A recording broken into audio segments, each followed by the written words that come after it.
యేసుప్రభు అని చెప్పేసి అక్కడ అక్కడ ఆ పనులు బిజీగా ఉంది.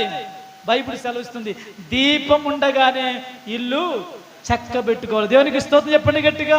వాక్యమైన దేవుడు, వాక్యం మన పాదములకు దీపమైంది. దీపమైన దేవుడు మార్తా మరియల ఇంటికి వస్తే ఆ దీపమైన దేవుని పాదాల దగ్గర మరియ కూర్చొని తన జీవితాన్ని వెలిగించుకుంటా ఉంటే కిచెన్ రూమ్ లో ఏమైపోతుంది చెప్పండి, ఈవిడ గారు బిజీ అయిపోతా ఉంది. దేవునికి స్తోత్రం చెప్పండి గట్టిగా. నీ వాక్యము నా పాదములకు దీపము. వాక్యమై ఉన్న దేవుడు మార్తా మరియ ఇంటికి వస్తే తన ఆత్మీయమైన జీవితాన్ని దీపం ఉండగానే మరియ ఆయన పాదాల దగ్గర కూర్చొని చక్క పెట్టుకుంటా ఉంది, తన బ్రతుకుని దిద్దుకుంటా ఉంటే మార్తమ్మ గారేమో గార్లు బూర్లు వండుకుంటా ఉంది. మరి పైపెచ్చి అంటుంది, ప్రభా నీకు చింత లేదా, నువ్వు వచ్చి చెయ్యా తిప్పరాదా అన్నట్టు మాట్లాడుతుంది.